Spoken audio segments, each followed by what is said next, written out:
Hello there, welcome back to Roman Empire. Last time we annexed Armagnac and, well, turned England into simply London. Hopefully we can actually get rid of them next time, hopefully. We might not, we'll just have to wait and see. We're currently looking good. We're also doing some sieges in Denmark, in the hopes of getting, well, Finland some booty. But judging by war score demands, we'll probably just get, yeah, these 4 provinces, but it's good enough. It'll make the maps look a little bit prettier, which of course is helpful. And again, I'm still looking for an excuse to declare war on Russia, so I might actually have to try and focus my way through Dorado, Crimea, Georgia, Golden Horde, but more likely right now is that I actually just go for war against Moldavia, take enough provinces to get close, keep one for myself, just for the time being, and then use said ability to, well, turn something else out. But as you can see, I can actually peacefully vassalize Moldavia, so it's tempting to do that instead. It might actually be a better choice in terms of, well, what I can do. And also due to the fact that I do have 2 free diplomatic relations, if I can just vassalize Moldavia, that'll make it a lot easier on Serbian borders as well, because that means that I can just get rid of Serbia as soon as I've taken the Bohemian border with the Holy Roman Empire. Where's my Holy Roman Empire map? There we go. Which, as you can see, doesn't actually include these 4 Bohemian provinces I will then take and put into Serbia, and that is the plan. But we'll have to wait a little bit before we do that. We still have some, well, rebellious Armagnac Pretender rebels. I'm a little bit surprised, as I said, that those guys are still around, because in theory, they really shouldn't. Can I walk these guys home now? Good. Thank you. For some reason, I can now walk through the Holy Roman Empire, so we can actually join up an army. But yeah, basically, I want to join them up so I can actually fight. But the main goal here for now will be to just siege most of Anhalt. They do have Hamburg, surprisingly enough. But I have no idea if I'll actually just take it right now. I think I might wait, because again, it's kind of an expensive province to take. So I might stay on the defensive for just a little while longer, I think. It's probably for the best, all things considered. But we're coring the land that we took on, or in, a war against, well, our enemies, so it shouldn't be a problem. I'll take those 3 points. But yeah, again here, I'm a little bit unsure how I want to handle the current situation. Again, the plan I think will be to just get rid or finish this first war, more so than anything else. Then I can start the annexation of hope for Styria and Northumberland. Potentially vassalize Moldavia in a peaceful matter, and then go after the Mamluks if need be, because again, the Mamluks are fighting both Tunis and the Ottomans, Hejaz and Oman, and I'm feeling that, yeah, again, as you can see, Mamluks are actually attacking Hejaz, so what I'm going to do is actually declare a very quick war, where I'll be supporting, to some degree, Hejaz here, just getting, driving the war exhaustion of the Mamluks up to try and break them here, and also have them come back and siege their own land. Best case scenario would be potentially that Hejaz continues the war after I beat them, but I'm also hoping that Tunis does take some provinces so I can vassalize the Mamluks. They do have, as you know, a lot of cores in the area, so it would definitely be very, very helpful to have as a potential vassal. So that is that's definitely part of the agenda, if you will. But as of right now, things are going well. I'll just be going to focus on Denmark, get them off the dinner table, if you will, and hopefully I can get them to hand over what I want here. They are not getting close to that just yet, but I'm pretty sure once we siege these 4 provinces, we should be able to get there. So I might have to detach a sieging squad, have these guys meet up in Skåne, and then we will attack the peasants there before they re-siege a piece of land, because that is, let's just be honest, that would not be helpful. We're also of course going to convert the lands that we got from Armagnac, because again, it needs to be done more so than anything else. And with that in mind, I'll sit back, I'll deal with things as they are, and I should be back very, very soon. Also, due to our province in the war, we've actually gotten a call for peace here, which needs to be handled. Denmark is pretty close to giving up here. They actually are gave up just right now, so we're going to go with this deal. It's basically what I can get for Finland. It will give me some pretty harsh aggressive expansion, but that should be fairly alright. We'll be sending these guys to Finland, of course. They'll be good there. We'll send these guys back home. And with this, it also means that we can go ahead and make peace with Anhalt. And again, the goal would be to just take the two provinces that I had made claims to, Oldenburg and Ostfriesland. And should be pretty straightforward here. I'm going to get 3.7 aggressive expansion, which is hilariously little. But even so, it should be perfectly alright just to do so. And of course, we're going to go ahead and core those two provinces right away. They aren't that valuable, 2 and 3 base tags. We're going to again step into far more or far higher base tax land pretty soon, but for the time being, we should be fine. I hope. In terms of Mamluks, we have sieged 2 provinces. We are making some provinces. No, we're making progress. And if I'm lucky, I think I might catch the Mamluk army. There we have it. Come to Papa. Papa will nip you in the bud.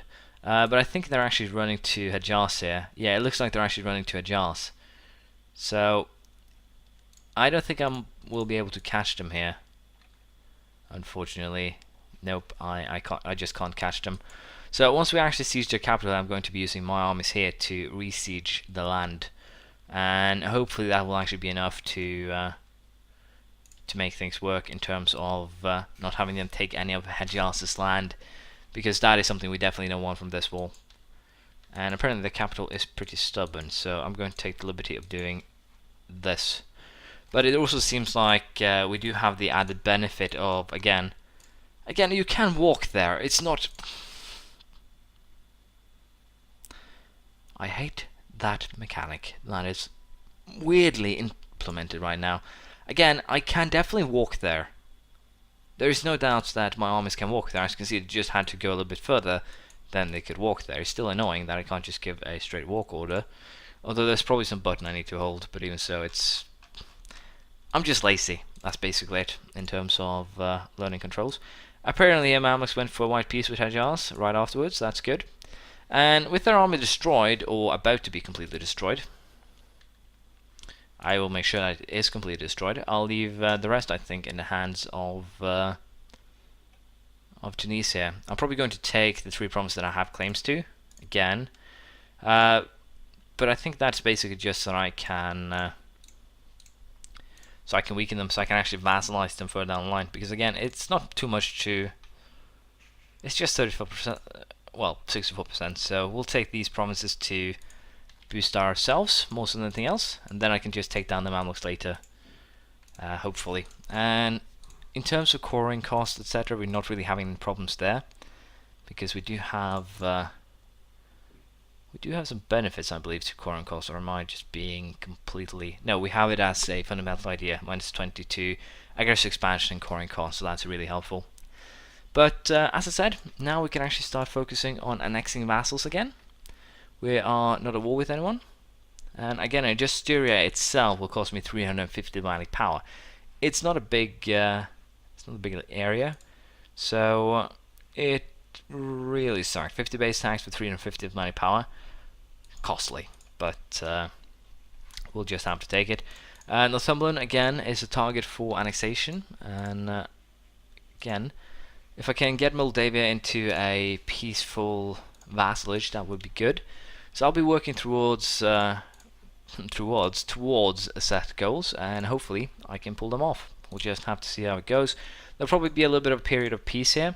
I'll keep my eyes up for any English or, well, other people colonization.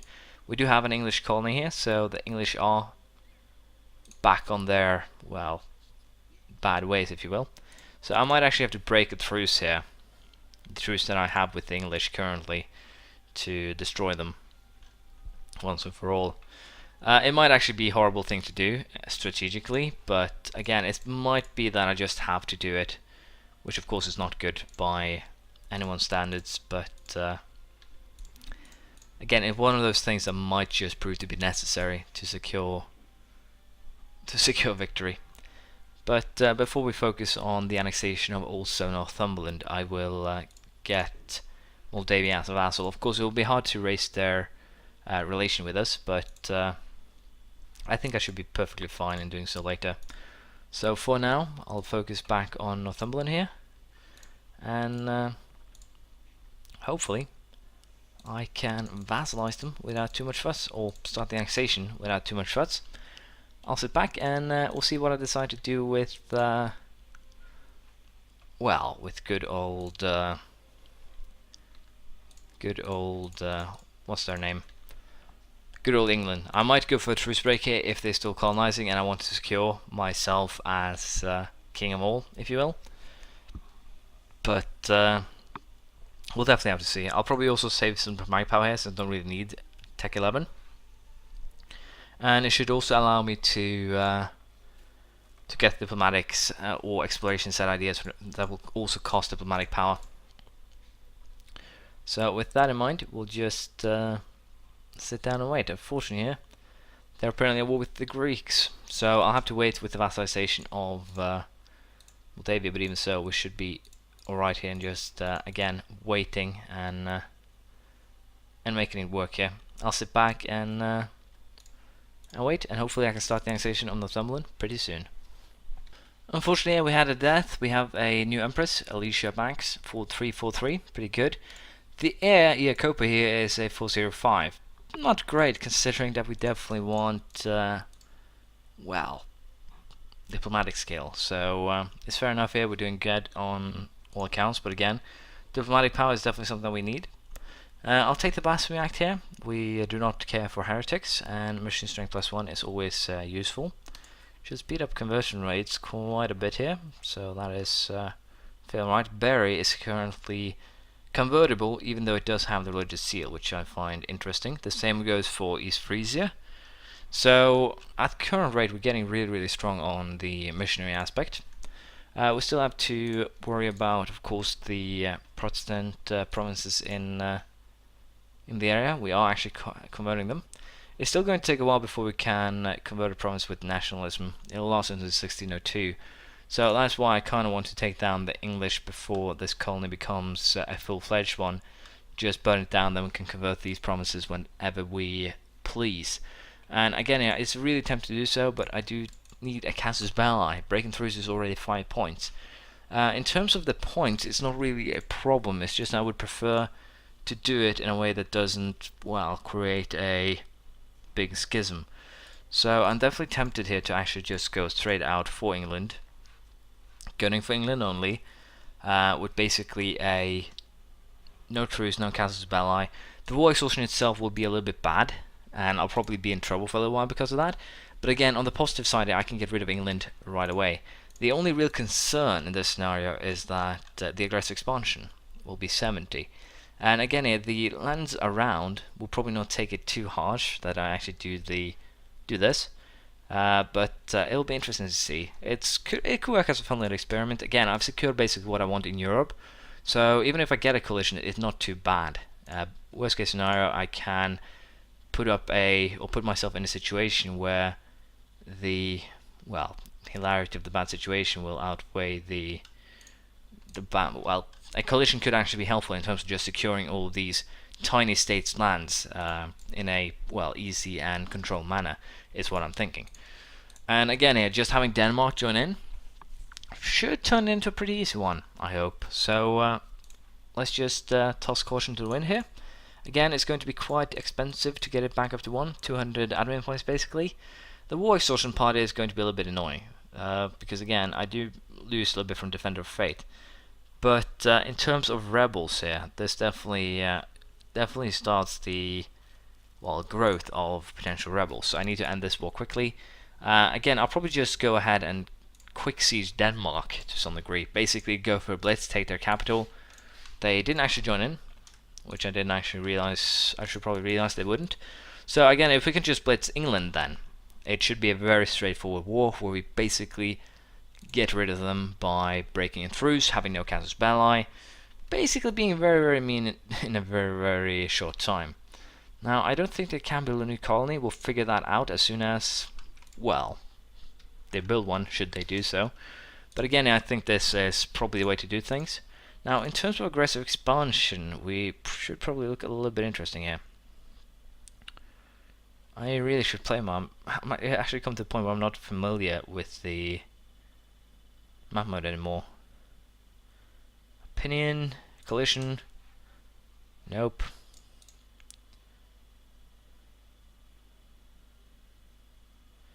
Either I'm blind or I'm not really paying good attention here. Players, accepted cultures.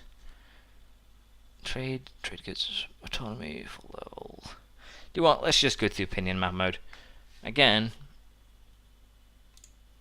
people hate me. People hate me a lot here. We have 184, 104, 83. So yeah, again, most of Europe is going to get pissed against me. We might actually get a coalition of Central Europe and the Ottomans.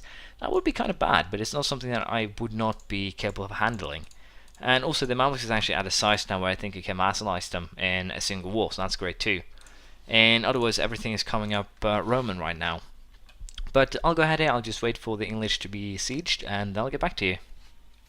Very interesting here, these two events really happened very close to each other. We have a coincided. So let's sacrifice a human heart to appease the comet, because we can. But anyways, we can actually take 50 prestige here if we want to, or we can take a stability point here. In this case, we'll take a stability point and some diplomatic power. Very good, can't complain about that. And again, once we get England out of the fold here, it will make it a lot easier for what I want to do in the future. Moldavia still has their war with Greece, unfortunately, so we do need to be wary of that. But once we're out of the war with Greece, we're probably just, again, going to vassalize them. I'm also having a bit of a trouble here, because apparently there's popped up a couple of centers of reformation in both Lyonnais and Lyonnais here, it seems like. Or it's actually being converted because of the nearby centers of reformation. So again, it's hitting my country pretty hard here up in the north after I annexed Armagnac. But it seems like it's only hitting the Catholic provinces that I haven't actually converted myself. So that seems to be half a problem, half a benefit, but it doesn't really matter. Time to say farewell to fare thee well, England. And what? Oh, my bad. Oh, what the? Wow. I'm going to reduce this by 2 and see how much it costs to call this 264. Wow. It's just because of 15 base tax, basically. That was a very expensive campaign. I think I spent 600 admin points to take England. That's impressive. But England is taken down. I should probably just have handed it over to Northumberland, though. That is my bad. That really is my bad. I should just hand it over to Northumberland. I wasn't even thinking there. But we're done with England now. All we really need to do now is wait for the relations to improve with Northumberland. And they suddenly got pissy here. Okay, their dukes die a lot because we just lost the royal marriage. That's basically it. The dukes. This is the third royal marriage I've had to do with them just from the time that I decided that I'm going to annex you guys. So the dukes they really do die a lot. Impressive amount, to be perfectly honest. So yeah, I should have handed London over to them. That was my bad, especially considering I do want those exploration ideas. But even so, it should be all right. We will of course be converting these lands before we do create a colonial nation in the area. We'll probably focus on Caribbean first then, to save up some money. And with that in mind, let's just start the annexation of Northumberland. And it's going to cost me 1148 diplomatic power. And the funny thing here is, due to the fact that I have a damaged diplomatic reputation, it's going to take 102 years to annex them. But of course, once we lose the effective diplomatic reputation, we should be fine. Worst case scenario here is that I probably will have to look for a guy again that gives me a diplomatic reputation boost. But for the time being, we should be alright. The goal here again will be to get Moldavia into a vassalage as soon as we can. And with that, we're going to end here. Thank you for watching. Please leave a comment, praise, criticism, anything you feel like, and we'll continue next time. Bye.